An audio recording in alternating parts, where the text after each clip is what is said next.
What's up, guys? So today we are in a Polaris Slingshot. Just got another honk. So, and another wave. So one of the first questions I got asked when I was in this car is, "Whoa, dude, is that a Ferrari?" And like, granted, the guy, like, I mean, we were at a gas station. He was behind the counter.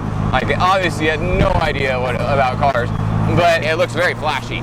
So people immediately jump to assumptions like, oh, okay, well, that's some type of supercar, or that's like, it goes super fast, but nah. So for all you non-car enthusiasts out there, it's not a Ferrari, it's Polaris. Also, I've gotten a lot of questions about this color combo. Yes, it's meant to look like a watermelon. This was done specifically by the owner. It's to reflect his company. He owns a company called Square Melons. They do SEO and website development. So link to that will be in the bio if you're looking to get a website made. Now, let's get to the Slingshot, let's get more about the car. So this car actually has a 4-cylinder engine in it. It's a 2.4 from GM, and although they haven't stated it on their website or anywhere, I know first about a fact from the research that I've done. This is the same engine that's in the Cobalt. This engine actually makes approximately 170 horsepower and about 166 pounds of torque. And because it only weighs about 1,700 pounds, it's a lot. It's plenty enough to have a lot of good fun in. So this has a 5-speed in it that has a short shifter on it, and it really adds to all the sort of, I guess you could say, excitement to this car. It's a lot of good fun. Now, I will say it's not as fast as it looks. I mean, a lot of people look at this car and they think, oh my God, that thing must be super fast. It's actually kind of the opposite. And what I mean by that is this body's design kind of like restricts its aerodynamics to really go faster. But I'm no aerodynamic specialist, so that's about all I'm going to dive into in that. The suspension, on the other hand, is a bit more sophisticated than you think. I was struggling to kind of find something to compare this to, but I remembered, okay, what other 3-wheelers are there? Well, there's the Morgan, and there's also, Can-Am. Although I haven't driven those two, what I've heard is that you get a more feel of like a motorcycle in that car, in those things. This, not so much. Granted, you do have a motorcycle. You do have to have a motorcycle license to drive one of these. It doesn't feel like a bike to me at all. It doesn't also feel like a car too. But strangely enough, if I were to try to lean towards more, I'd probably lean more towards the car, and that's due to the suspension on it. This thing has a lot more control than you would think because it's got lightweight aluminum control arms in the front. It also has a very stiff anti-roll bar in the front, which enables you to be very flat through the corners. It gives you a lot of control. It works with the one wheel in the back so that you're not just swirling around everywhere and it's not a crazy ride. Now, with you having that very stiff anti-roll bar, it does mean the ride is kind of harsh. You don't really want to take this around bumps and everything. It's because the suspension isn't too forgiving at all.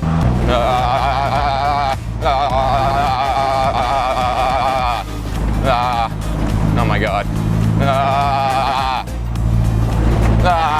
Now let's talk about, no, that's not, ooh, that's a nice E30. Fuck, that's a cage car. There are 4 different models of this car, and all of them have the same performance figures. So if you're wondering about power, it doesn't really change anything. So this is the SL, so that means it has a bit bigger rim. I think it's 17 inches over the 16 inches. It's something like that.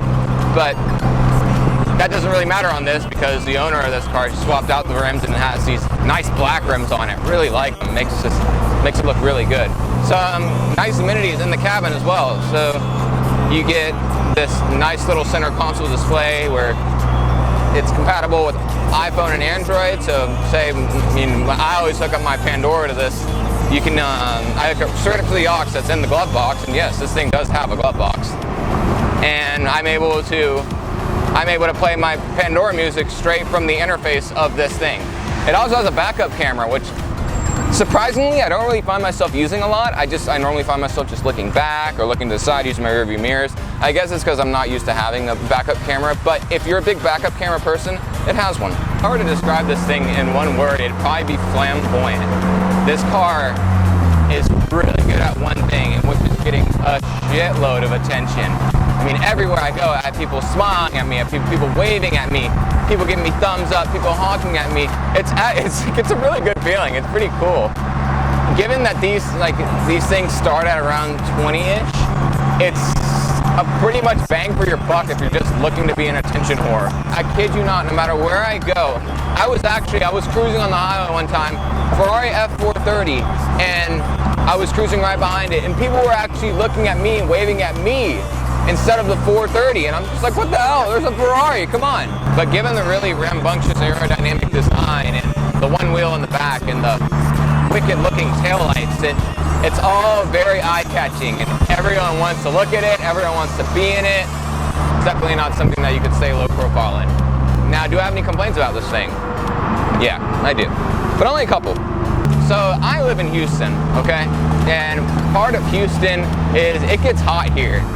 And right now it's actually, this past 2 days have been very nice days. So right now it's about 75, 80 degrees outside. And even with, it's cool, that's cool for us pretty much. As soon as it starts getting in 85 or 90, you can't drive this thing around. It just becomes too hot. Whenever I actually picked this up to car sit this thing, it was around 85 degrees. And by the time I got home, I was sweating. And I just kind of felt gross and sticky and had to take a shower. There has to be perfect weather conditions. If it's too hot, you can't drive it. If it's too cold, you can't drive it. If it's raining, you can't drive it. It's just, you've got to really pick your time slots on when you want to drive this thing. Another complaint I have about it is actually the gas mileage.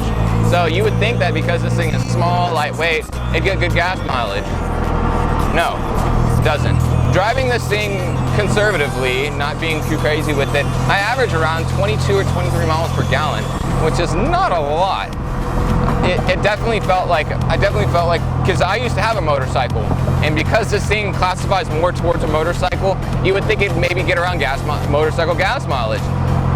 And on my old bike, I used to get 50 or 60 miles per gallon, and that's not the case with this at all. And in the brochure, it does say to fill this thing up with 93 octane. Well, anything above 91 to be exact, but that typically, so what, you have 87, 89, and 93 at the tank. So that means you have to go with that good old 93. Transmission in this, I mentioned earlier, was a 5-speed manual short shifted with a nice little short shifter.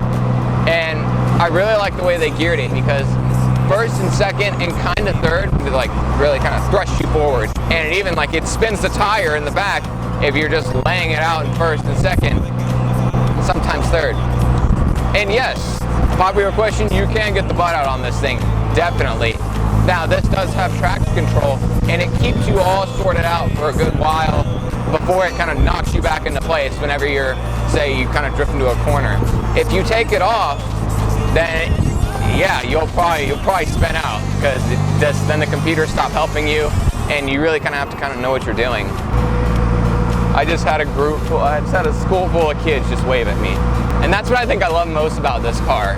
As I've mentioned before, it's just such an eye catcher. Everyone wants to smile at you, everyone wants to talk to you. It's just an overall relatively affordable little machine that just gives off such a good vibe to everyone. Kids think it's a Batmobile, old people think it's a Ferrari, but it's a Polaris that just likes to have fun. Last little fun fact I will say about this thing, almost everyone that has actually come up to me and talked to me about this has been a 35, that has been an average of a 40-year-old man. I kid you not. Every person that has come up to me has been a male that is at least 35 or 40 plus years old. So, perfect midlife crisis machine? Probably. Well guys, that pretty much wraps it up for today's review on the Slingshot. Again, big thanks to people over at Square Melons for letting me take this car out for the week. All their information is linked below. So again, if you need a website made or need help with your SEO, give them a ring. Tell them I sent you. Absolute blast driving it. And if you ever get the chance to drive one, do it. It's a lot of good fun. But if you like this video, give me a thumbs up. If you loved it, subscribe. Thank y'all so much for watching. I'll catch you on the next one. know